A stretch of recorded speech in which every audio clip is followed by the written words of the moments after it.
ನಮ್ಮ ಚಾಮರಾಜನಗರ ಜಿಲ್ಲೆಯ ಕಾವೇರಿ ವನ್ಯಜೀವಿಧಾಮಲ್ಲಿ 15/8/26ರಂದು ಬೇಟೆಗಾರರನ್ನು ಶೂಟೌಟ್ ಮಾಡೋದ್ರ ಮುಖಾಂತರ 3 ಜನರು ಸಾವನ್ನಪ್ಪಿದ್ದಾರೆ.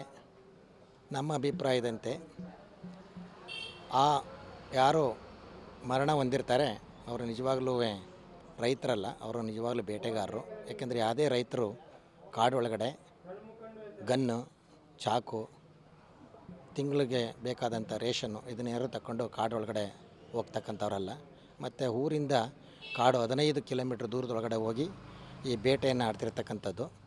ಆ ಸಂದರ್ಭದಲ್ಲಿ ಅರಣ್ಯ ಇಲಾಖೆ ಗಸ್ತು ತಿರುಗ್ತಿರ್ಬೇಕಾದ್ರೆ ಒಬ್ರಿಗೊಬ್ಬರು ನೇರ ಆಗಿ ಅರಣ್ಯ ಇಲಾಖೆಯ ಸಿಬ್ಬಂದಿಗಳ ಮೇಲೆ ಇವರು ಫೈರು ಮಾಡಿರ್ತಕ್ಕಂಥದ್ದು ಮೇಲಿನ ಒಂದು ನೋಟಕ್ಕೆ ತಿಳಿದು ಬಂದಿದೆ. ತದನಂತರ ಅವರು ತಮ್ಮ ರಕ್ಷಣೆಗೋಸ್ಕರ ಅರಣ್ಯ ಸಿಬ್ಬಂದಿ ಈ ಕಡೆ ಇದನ್ನು ತಾವು ಸಹ ಫೈರ್ ಮಾಡಿ 3 ಜನ ಮೃತಪಟ್ಟಿರ್ತಕ್ಕಂಥದ್ದು ಎಲ್ಲರಿಗೂ ತಿಳಿದಿರ್ತಕ್ಕಂಥ ವಿಚಾರ.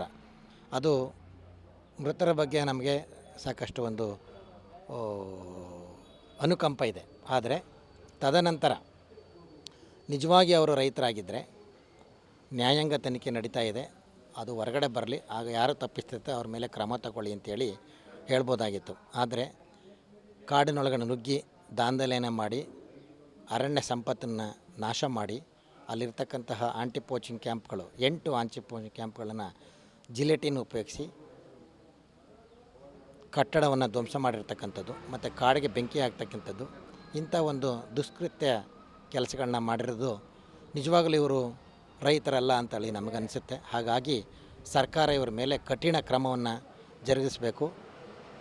ಅರಣ್ಯ ಇಲಾಖೆಯ ತಳಮಟ್ಟದ ಸಿಬ್ಬಂದಿಗಳಿಗೆ ನ್ಯಾಯವನ್ನು ಕೊಟ್ಟು ಅವರ ಆತ್ಮಸ್ಥೈರ್ಯವನ್ನು ಹೆಚ್ಚಿಸೋಕ್ಕೆ ಸರ್ಕಾರ ಮತ್ತು ಅರಣ್ಯ ಇಲಾಖೆ ಕೆಲಸವನ್ನು ಮಾಡಬೇಕು ಅಂತೇಳಿ ಈ ಸಂದರ್ಭದಲ್ಲಿ ನಾವು ಸರ್ಕಾರವನ್ನು ಮತ್ತೊಮ್ಮೆ ನಾವು ಆಗ್ರಹಿಸ್ತಾ, ಪರಿಹಾರ ಏನು ಇದೆ, ಈಗ ನಾವು ಏನಂದರೆ ಕಳ್ಳರಿಗೆ ಪರಿಹಾರ ಕೊಟ್ಟಂಗೆ ಆಗ್ತದೆ. ಸರ್ಕಾರ ಪರಿಹಾರ ಕೊಟ್ಟೋದ್ರಿಂದ ಏನಾಗುತ್ತೆ, ಇನ್ನೂ ಜಾಸ್ತಿ ಅವ್ರನ್ನ ಪ್ರವೋಕ್ ಮಾಡ್ತಕ್ಕಾಗುತ್ತೆ.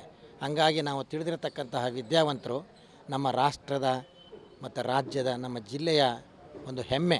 ಇಷ್ಟು ಕಾಡು 52% ಕಾಡು ಇಟ್ಕೊಂಡು ಅದರಲ್ಲಿ 2500ಕ್ಕೂ ಹೆಚ್ಚು ಆನೆಗಳು, 250ಕ್ಕೂ ಹೆಚ್ಚು ಹುಲಿಗಳು, ಬೇರೆ ಬೇರೆ ಜಾತಿಯ ಪ್ರಾಣಿ ಪಕ್ಷಿಗಳು ಎಲ್ಲ ಇರ್ತಕ್ಕಂಥದ್ದು ನಮ್ಮ ಜಿಲ್ಲೆಯ ಒಂದು ಹೆಮ್ಮೆ ಅಂತ ನಾವು ಹೇಳ್ಬೋದು. ಅಂಥ ಒಂದು ರಾಷ್ಟ್ರದ ಸ್ವತ್ತನ್ನು ಕಾಪಾಡ್ತಕ್ಕಂಥದ್ದು ನಮ್ಮೆಲ್ಲರ ಜವಾಬ್ದಾರಿ ಇದೆ. ಅರಣ್ಯ ಇಲಾಖೆದು ಮಾತ್ರ ಅಲ್ಲ, ಸಾರ್ವಜನಿಕರು ಸಹ ಈ ಒಂದು ಸಂರಕ್ಷಣೆ, ಕಾಡು ಮತ್ತು ಕಾಡಲ್ಲಿರ್ತಕ್ಕಂಥ ವನ್ಯಜೀವಿಗಳನ್ನ ಸಂರಕ್ಷಣೆ ಮಾಡಲಿಕ್ಕೆ ನಾವೆಲ್ಲರೂ ಸಹ ಅರಣ್ಯ ಇಲಾಖೆಯ ಜೊತೆಲಿ ಸಹಕಾರ ಮಾಡಬೇಕು ಅಂತೇಳಿ ಈ ಸಂದರ್ಭದಲ್ಲಿ ಹೇಳ್ತಾ, ಈಗಾಗಲೇ ಮ್ಯಾಜಿಸ್ಟ್ರೇಟ್ ಪವರ್ಗೆ ಸರ್ಕಾರ ಮ್ಯಾಜಿಸ್ಟ್ರೇಟ್ ಒಂದು ಎನ್ಕ್ವೈರಿ ನಡೀತಾ ಇದೆ. ಆ ಎನ್ಕ್ವೈರಿಯಲ್ಲಿ ಯಾರು ತಪ್ಪು ಬರ್ತದೆ ಅವ್ರಿಗೆ ಶಿಕ್ಷೆ ಆಗಲಿ.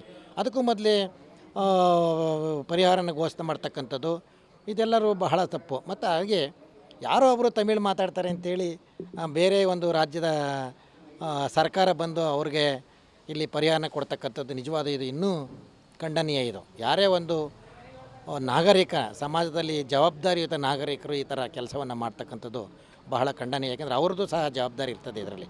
ಹಂಗಾಗಿ ತಕ್ಷಣ ಇವ್ರ ಮೇಲೆ ಕಠಿಣ ಕ್ರಮ, ಯಾರು ರಾಷ್ಟ್ರದ ಸ್ವತ್ತನ್ನು ಸಂಪತ್ತನ್ನು ಹಾಳು ಮಾಡ್ತಾಯಿದ್ದಾರೆ ಅವ್ರ ಬಗ್ಗೆ ಕಠಿಣ ಕ್ರಮವನ್ನು ಸರ್ಕಾರ ಜರುಗಿಸಬೇಕು ಅಂತೇಳಿ ಸಂದರ್ಭದಲ್ಲಿ ಹೇಳ್ತಾ, ನಮ್ಮ ಸ್ಥಳೀಯ ರೈತರು ಕೂಡ, ಯಾಕೆಂದರೆ ಭಾಷೆ ಮೇಲೆಲ್ಲ ಅವರು ತಮಿಳು ಭಾಷೆ ಆಡಿದ್ರು ಅಂತೇಳಿ ಅವರು ತಮಿಳ್ನಾಡಿನವ್ರಾಗಲ್ಲ. ನಮ್ಮಲ್ಲಿ ಆಧಾರ್ ಕಾರ್ಡ್ ಇದೆ, ವೋಟರ್ ಐ ಡಿ ಇದೆ, ಜಮೀನಿದೆ, ಮನೆ ಇದೆ, ಇಲ್ಲೇ ನೀರು ಕುಡಿತಾರೆ, ಎಲ್ಲ ಇದ್ದಾರೆ. ತಮಿಳ್ನಾಡಿಂದ ಸಪೋರ್ಟ್ ಬರೋದು ಯಾಕೆ? ಅದು ನಮ್ಮ ಕರ್ನಾಟಕಕ್ಕೆ ಶಕ್ತಿ ಇಲ್ವಾ ಅವ್ರಿಗೆ ಸಹಾಯ ಮಾಡ್ತಕ್ಕಂಥದ್ದು? ಹಂಗಾಗಿ ನಿಜವಾಗಲೂ ಇದು ತಮಿಳುನಾಡು ಸರ್ಕಾರ ಅವ್ರಿಗೆ ಒತ್ತಾಸೆ ಕೊಡೋದು ಪ್ರವೋಕ್ ಮಾಡ್ತಿರ್ತಕ್ಕಂಥದ್ದು ಖಂಡನೀಯ. ಇದ್ರ ಬಗ್ಗೆ ಅವ್ರ ಮೇಲೆ ಕಠಿಣ ಕ್ರಮವನ್ನು ಜರುಗಿಸಬೇಕು. ಮತ್ತು ಇದು ನಮ್ಮ ಕಾಡಿನ 2500 ಸ್ಕ್ವೇರ್ ಕಿಲೋಮೀಟ್ರ್ ಕಾಡನ್ನು ಸಂರಕ್ಷಣೆ ಮಾಡಲಿಕ್ಕೆ ಖಂಡಿತ ನಮ್ಮ ಅರಣ್ಯ ಇಲಾಖೆಯಿಂದಲೂ ಸಹ ಸಾಧ್ಯ ಇಲ್ಲ. ನಮ್ಮ ಸ್ಥಳೀಯ ಜನರು, ನಮ್ಮ ಸ್ಥಳೀಯ ರೈತರು, ಕಾಡಿನಲ್ಲಿರ್ತಕ್ಕವರು, ಕಾಡಿನ ಒಳಗಡೆ ಇರತಕ್ಕಂಥವರ ಸಹಕಾರ ಮುಖ್ಯ.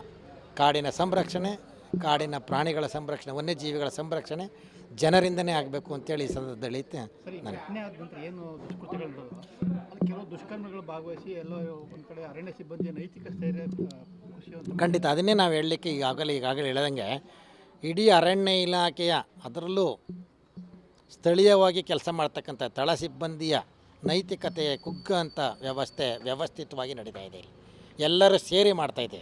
ಅದು ನಿಜವಾಗಲೂ ತಪ್ಪು ಸರ್ಕಾರದಿಂದ ಹಿಡಿದು. ಯಾಕೆಂದರೆ ಯಾವಾಗ ಪರಿಹಾರ ಕೊಟ್ಟರು ಆವಾಗಲೇ ಅವರ ನೈತಿಕತೆ ಸ್ಥಳೀಯ ಕೆಳಮಟ್ಟದ ಸಿಬ್ಬಂದಿಗಳಿಗೆ ಸ್ಥಗಿತ ಆಯಿತು, ಅವ್ರದ್ದು ಕಾನ್ಫಿಡೆನ್ಸ್ ಹೋಯಿತು. ನಾವೇನು ಮಾಡಿದ್ರು ಇವರು ಅವ್ರಿಗೆ ಪರಿಹಾರ ಕೊಟ್ಟು ಪ್ರೊವೋಕ್ ಮಾಡ್ತಾರೆ ಅಂತೇಳಿ.